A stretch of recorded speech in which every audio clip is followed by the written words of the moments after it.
Hello, dear viewer, powered by Protoculture, Murdoch X here, and we need to talk about Chaos Wars for the PS2. This game is known for its bad voice acting, but what about the gameplay? And what about that band AFI? Why are they in this video? I don't know. Well, I do know, but we'll come back to that.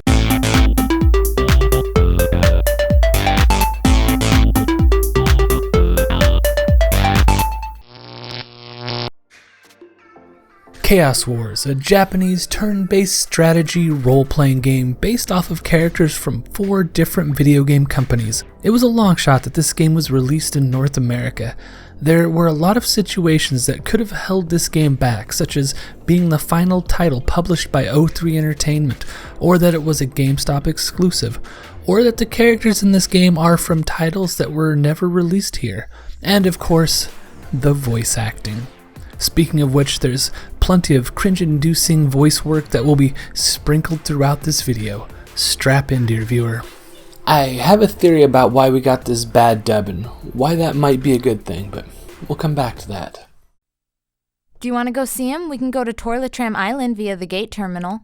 Let's go! It sounds exciting! Okay.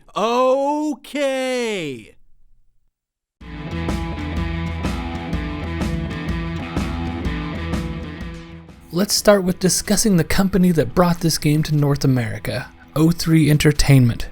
O3 was created back in 2004 when the president of Capcom North America, Bill Gardner, chose to leave the company and start a new one with other ex-Capcom employees such as Hanako Watanabe and Chris Jelinek. Remember that last name, Jelinek. We're going to talk more about him later.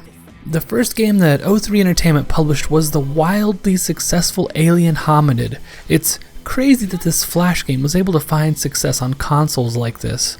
No one saw that coming, but looking back at the list of the other games that O3 released, it's not pretty. The next game they published after Alien Hominid was D-Day, a punishing and flawed real-time strategy game. After that was Torrent, a broken and dated PC shooter. There's also Pocket Dogs, a forgotten Game Boy Advance game.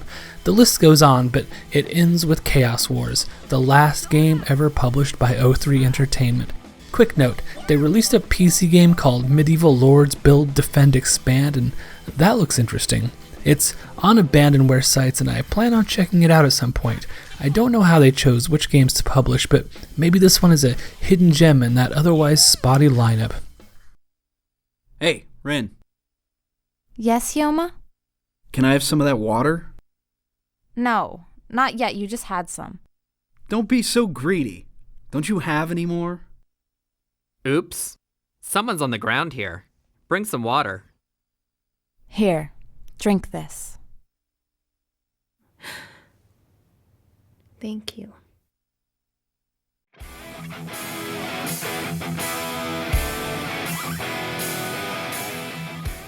The story in Chaos Wars is a mess. It's a mashup of characters from 4 different game companies blended together into a discount game that was poorly translated and then poorly voiced for the North American release.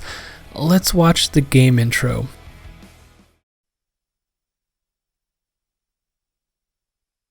I had a dream.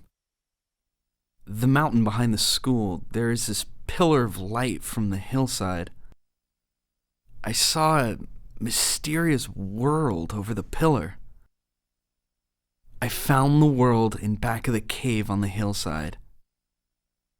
Chipping firm ground, white shining tower, the sun that does not move on top of the tower. The odd world like a miniature, though it has everything. I figured it out once. This is it. 'Cause I heard it from my grandpa many times.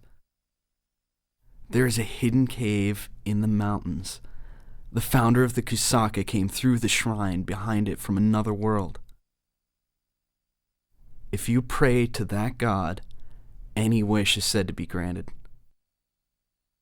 It could not be found after looking for it all over the mountains. I cannot believe that it will appear when the time comes.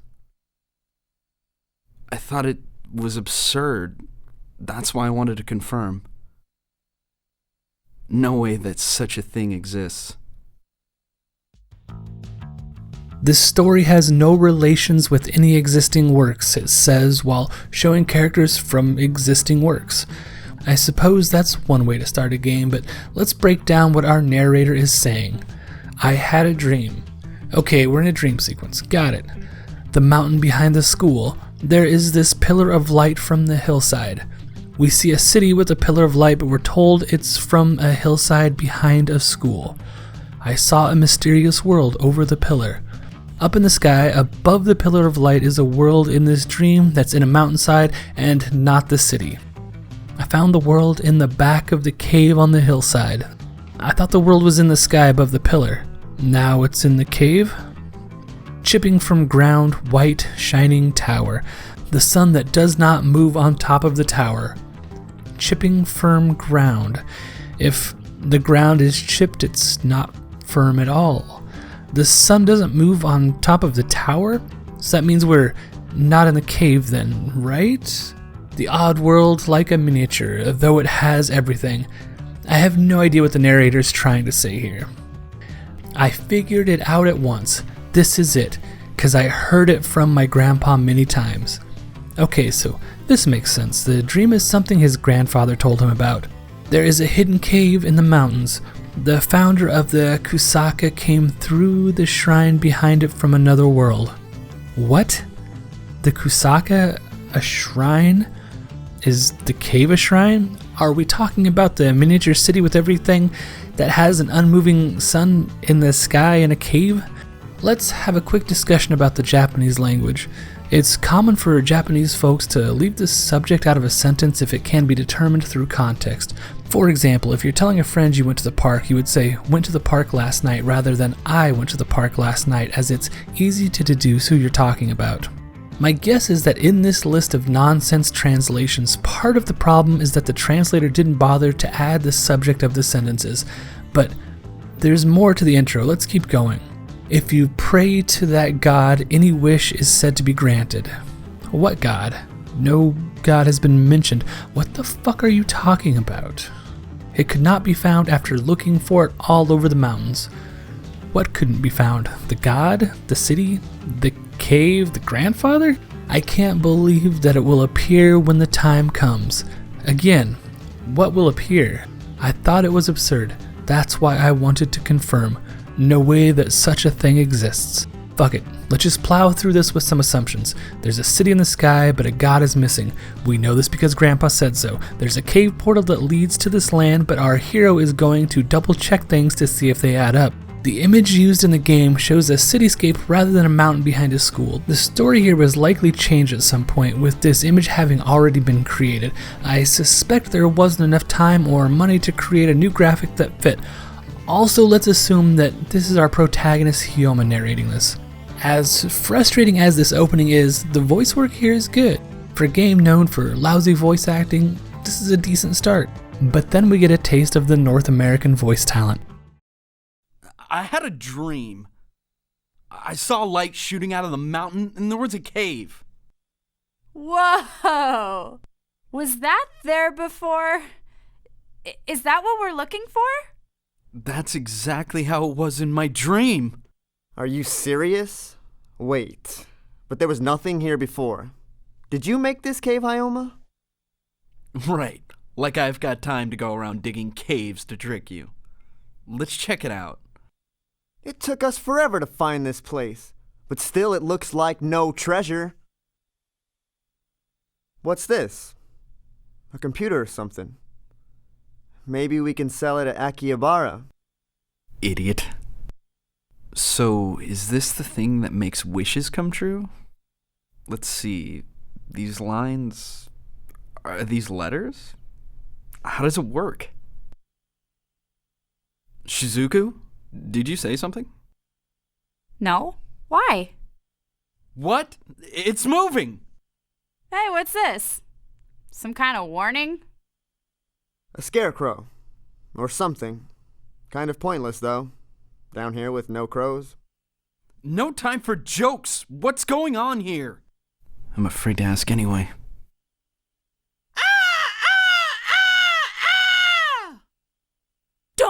any closer. Those monsters aren't in the record. Were they summoned from another dimension?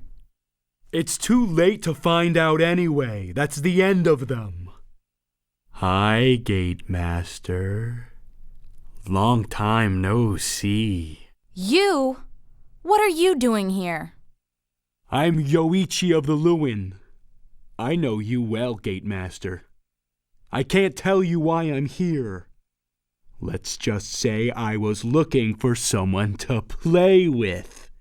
You guys didn't do this, did you? How did you open the gate? It's easy to ask, but you should figure it out on your own this time. You thought you were the only one who could open the Samon Gate? There should be only one gate master. Oops! I have to go now. My boss will be angry. In this opening dialogue, we learn a few things about the story here.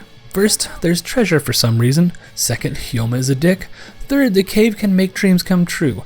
Fourth, Hayate Maru is an idiot with that "did you make this cave while we weren't looking" nonsense. After this cavern silliness, we get a cutscene from the other world and the voice acting gets worse.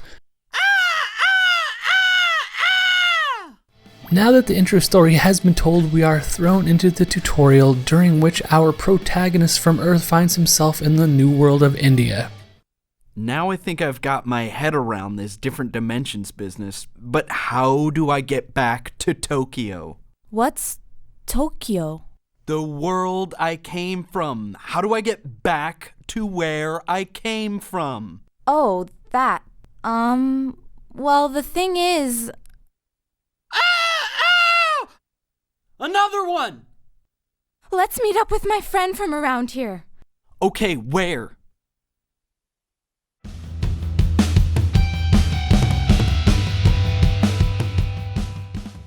Oh, this gate needs keys.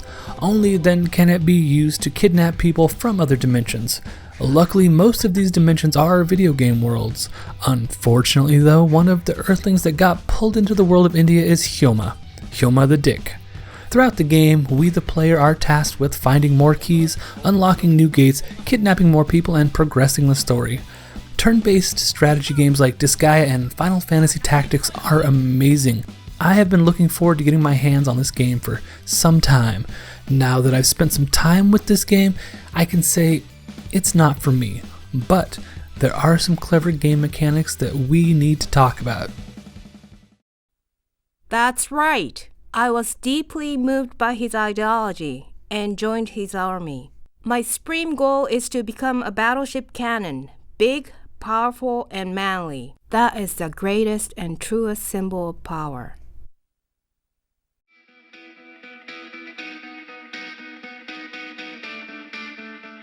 First and foremost, crossover content is awesome.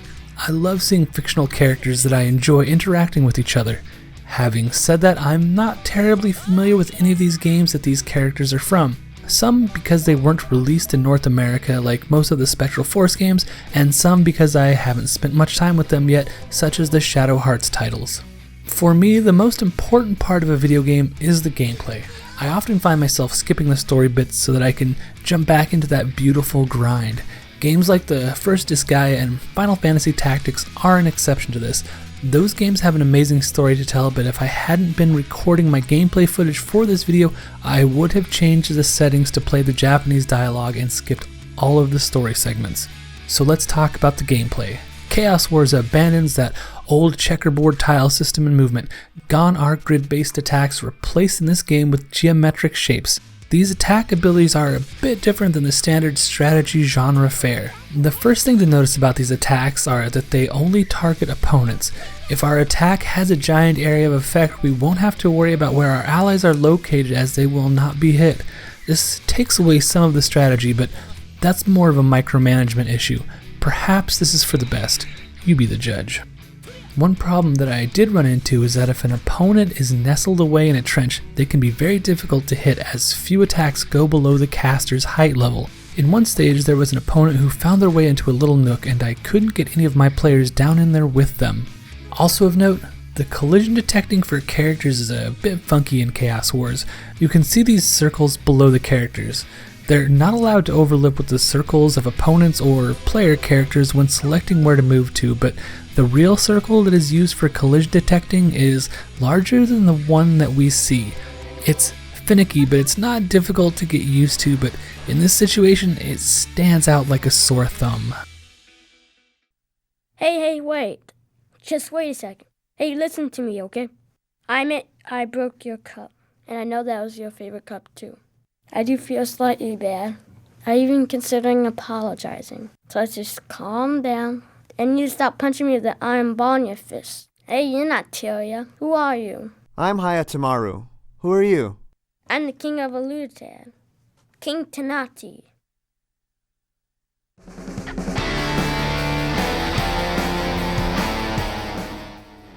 Attacks in Chaos Wars are perhaps the most controversial topic, after the quality of voice acting, of course. The way a character learns new techniques is by using old techniques. When using an attack, there is a possibility that it will change into another attack at random. If you have an attack that you want to keep, you can lock it while back at the base. These skill changes are unpredictable in both when they happen and what the outcome will be. I earned a few nice moves during my playthrough, but more often than not, I just got another one of the cruddy starting moves that can be purchased from the shop. Because all of these attacks are treated as items, they can be equipped and sent to other players, which allows for some awesome customization, though not every move can be attached to every character. Sword moves for sword-wielding characters kind of thing.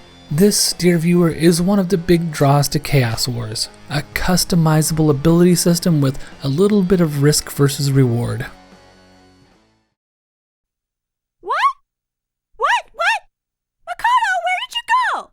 Calm down. We'll explain everything to you later, but tell us your name first. Saito Koyuki, but really, where is Makoto? Where did he go?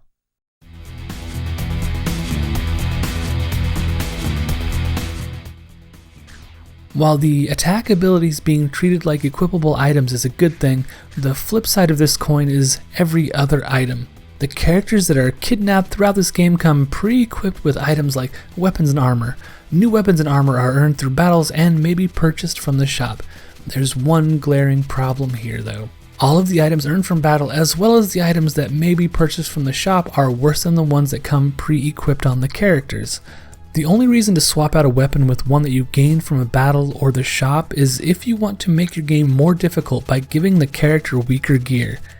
Later items do get better, but we're talking like 25% of the way into the game. I acquired hundreds of items in my playthrough that were worthless except to sell back to the shop in order to buy new attacks in hopes that those would be evolved into something better. Speaking of evolving attacks, these characters will spend most of their turns in battle using their moves that have the lowest cost, and this has to do with the group attack system. Each character has action points, and if they save some of these points during their turn, they can be spent during other characters' attacks, assuming that they are in range of the opponent. One exception to this is that characters can't join in a group attack until they've had their first turn. Placing your toughest characters in the middle of a group of enemies is a good strategy, as they're more likely to join in on one of these group attacks this way. This is another risk versus reward mechanic. If you choose to use your big and expensive attacks, you won't have enough points saved up to help with later attacks. This is why most of the game is spent spamming the cheapest attacks. We'll get more actions and one of them might evolve into something better. Quick note, while writing the script for this video I referenced the Chaos Wars instruction manual from time to time. On page 21 there is a brief description of the item synthesis system that I was unaware of. It allows for two weapons to be combined to make a newer, stronger one. I don't know if I missed this coming up in the game or if I just hadn't unlocked it. It's also possible that it doesn't come up in the game at all, but perhaps this feature does rescue the item system. I wish I had known about this system, though I never had any trouble with any opponents being too difficult. We're busy now. Leave if you're not buying anything. We're customers. What's up with the customer service here? Are you Zard? I'm nothing like him. I'm Sus. I work you.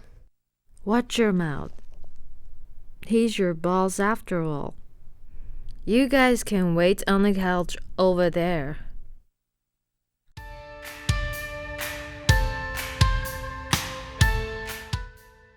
Characters in Chaos Wars can morph into bigger and badder versions of themselves with enhanced stats and specialized abilities using the Realize system. This lasts for a couple of turns, and some opponents can seal characters, which locks them out of being able to use this feature. The Realize system is powerful. It can change the tide of a battle. For example, Uwu, aka Yuri from Shadow Hearts, is the toughest character in my roster. His best attack ability appears when he transforms. It is a giant area of effect, multi-target, one-hit killer. Any enemy that I can get to fit into this attack ball of doom will be killed. Every time. And this is one of my favorite aspects of strategy games. Most are designed to be taken advantage of. Things like figuring out how to power level our characters, giving them massive attacks, and making the NPCs learn to fear them. Power leveling is a bit muted in Chaos Wars, but it's still there. Another fantastic feature that should be standard in every strategy role-playing game is the new Game Plus feature, which is here for all of your replaying glory. Though there is one small flaw here for the completionists. Not every character can be recruited at once, not even during a new Game Plus. Yeah, it's funny that this many knights could come at once. It's not funny at all. You don't understand what we've been through. Oh, forgive me. I should be more delicate.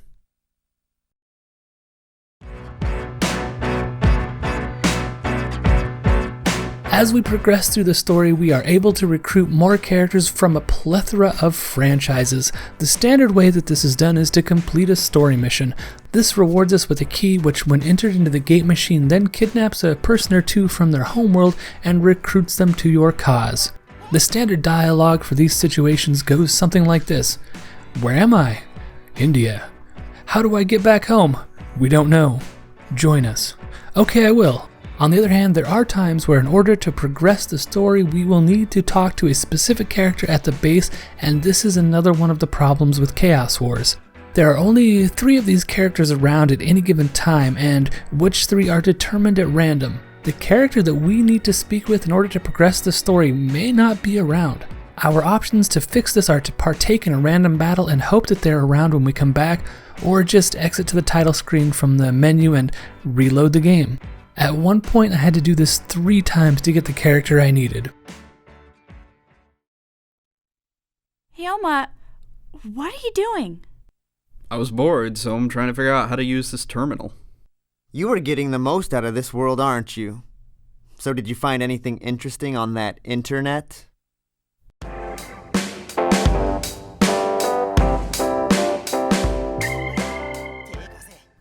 Chaos Wars is the last game that O3 Entertainment ever published.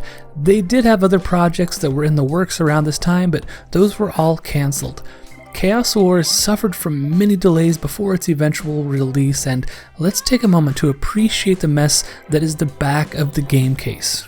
You must learn the basics of battle. True, but frankly that goes for any video game that has battles. Then you can complete the quests ahead of you. I think that what they're trying to say is that you have to learn the game before you can play it. Recruit the best team available, develop and master the skills to be a warrior, defeat your enemies and win the prize. I have no idea what prize they're talking about, and it sounds like they didn't either.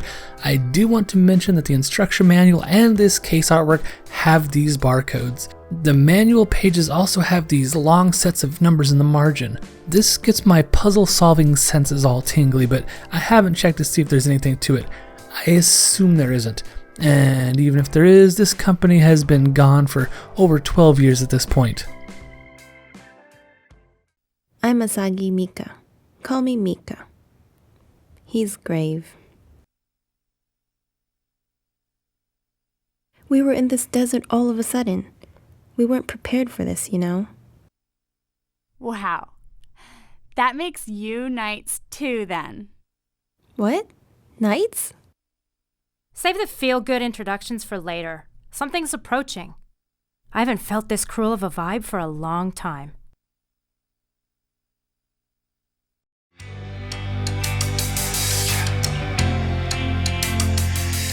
O3 Entertainment was only around for about 4 years. The company kicked off with the wildly successful game Alien Hominid, but then it slowly faded away into a quiet death with their final release of Chaos Wars, an unusual company indeed. By the time Chaos Wars was released, the former president Bill Gardner was gone, succeeded by Chris Jelinek, and this brings us back to the voice talent. I'm not going to list many names because I'm not trying to dox these poor people, but 2 of the voice actors in the credits also have the last name Jelinek.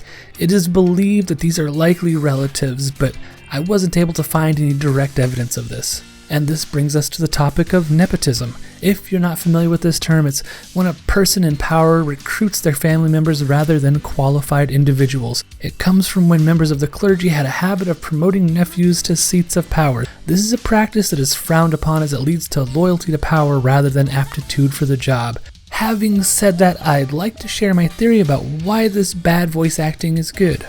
I suspect that the contract that O3 Entertainment had with GameStop for the release of Chaos Wars had a stipulation that it would have English dubbed audio. O3, being in their final days, likely had a bank account that was running dry.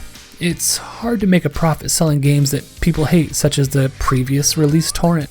So, in order to get this game onto the market as a last hope of bringing in some profits, the team cut every corner possible, including bringing in unqualified voice actors. Mind you, some of these voices are just fine, and some of these voice actors have gone on to other acting gigs. Again, this is just me theorizing about what might have happened behind the scenes. And so, by cutting these corners, Chaos Wars was released here in North America, which is a good thing. If it takes someone screaming "nyeh, nyeh" into a microphone or a kid being recorded reading a piece of paper, that's fine. They did as they were asked. They took the risk for whoever brought them in, and we are lucky enough to have Chaos Wars as a result. It's sad that there are so many Japanese games that were never made available here. I'll take low-budget productions like this over nothing every day of the week. Hell, I'm an amateur on YouTube. I get my kicks making these little videos for you to watch in hopes you'll do me a solid and help me reach that 1,000 subscriber mark. Having said all that, I don't know what happened. It's surprisingly difficult to find the people involved in this game, except for one. I'm Shizuku. So, who is Makoto to you? A boyfriend? What? No, I mean, not really. Well, he's my classmate, sure, but not just a regular friend, though. But boyfriend? That sounds a little too much, but wait, is he really my... So then he's not just a friend. So I guess you could say he's my boyfriend. My boyfriend! Wow! That'll make me his girlfriend! Goodness, I'm his girlfriend!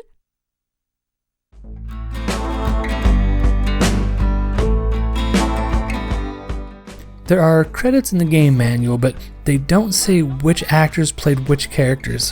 One name on the list that stands out though is Adam Carson, the drummer for AFI. I did send out a brief tweet to the guy asking about Chaos Wars, but A, he's famous, and B, it looks like he barely uses Twitter.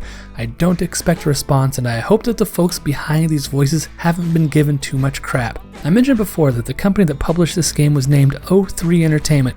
That O3 part stands for On Our Own, which is a fitting name if these are, in fact, the voices of the company president's family members.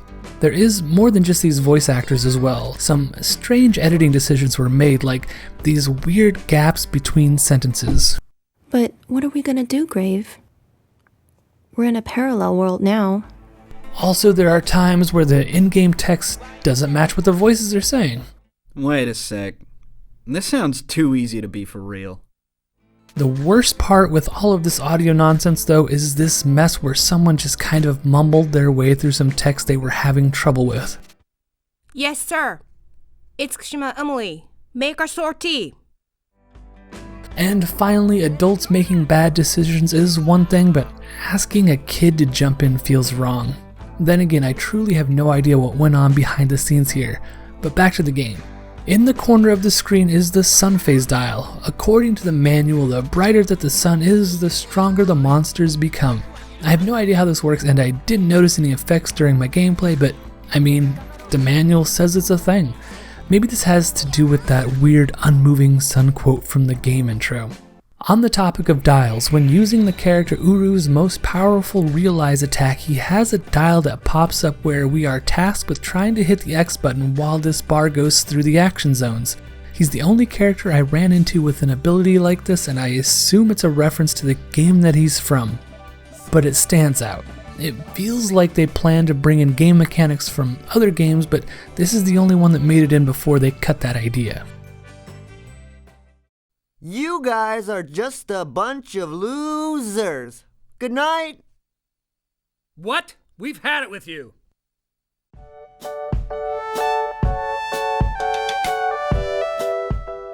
Outside of battles, our characters live here in this large house that they have found. During the beginning of the game, when our characters first discover this house, they have a discussion about how they're pretty much squatting here, and that there just so happens to be a trans-dimensional gate that only one character can control.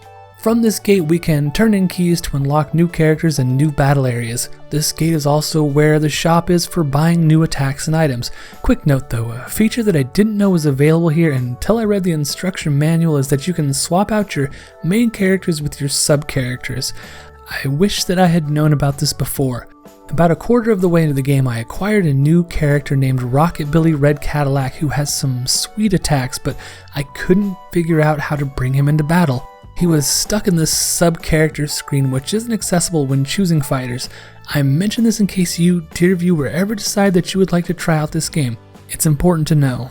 The main purpose of our trans-dimensional gate here is to choose where you would like to go and fight next. There are story missions, which are battles that progress the plotline. Also available are quests where characters will be removed from the group for a time while they attempt to complete their missions, and then there are the search areas where they are grinding for EXP and items. One final thing to discuss about battles that is another interesting feature that I think should be added to more games is what I'm calling the overkill feature. Because there are group attacks in this game, it could be possible to have one character kill an opponent and then the next character in line who is meant to attack would just lose their action, but that's not what happens here. The red bar is the opponent's hit points, and when it's empty, the character will be dead, but only after every player-controlled character finishes attacking. This is a nice feature because it makes sure that everyone gets in their chance to earn some experience or mutate one of their skills. It's a common frustration in strategy role-playing games to set up a big combo just for something to go wrong and lose some character turns that could have been better spent elsewhere. But this is an interesting compromise and I like it. Now for some more bad voice acting. Hey! Hyoma! Hayapi! And more others. Are they your friends, Miss Shizuku? Yeah. The proud guy with the ridiculously bad manners is Hyoma, and the one with the glasses and weird accent is Hayapi. And I don't know the rest of them. Hayapi? She calls Hyatt that. She makes up nicknames for everyone. She's a little bit trippy, but you'll get used to her. Don't let your cat jump onto your laptop while capturing game footage like I did. It took me an hour to figure out what happened to this recording and how to stop it from happening in future captures. Oops. Also of note, my game saves always show the same time on them. I'm betting that the CMOS battery in my PS2 is dead. I really should grab a new one and swap it out. It was hard to remember which game save was the most recent one. Before we get to the end of this video, I'd like to show you a comparison between the Japanese and English dubs so you can see the difference. He's down and isn't moving. Is he hurt? Hey, wait. Just wait a second. Hey, listen to me, okay? うずくまって動かへんで。怪我でもしたんか？待てまず話を聞け I'm the king of Alutad. King Tanati. The young king of Alutaded? You're Tanati. I'm honored to meet you. Do you know him? We're from the same world, except he's from a few hundred years before. Could summoning to Endia cross the borders of time as well? 俺様はオルタデッドの王、トナティ様だ。オルタデッドの少年王、トナティとはお前のことか。これは驚いた。お知り合いなんですか？私と同じ世界の人間だ。ただし数百年ほど前の人物だがな。In summary, what we have with Chaos Wars is a flawed but interesting title that almost wasn't released here in North America. Were the voice actors just friends and family of the employees at O3? It seems that way, but I haven't been able to find any verification, and judging by the lack of social media from the folks who were involved, I just hope they haven't been harassed.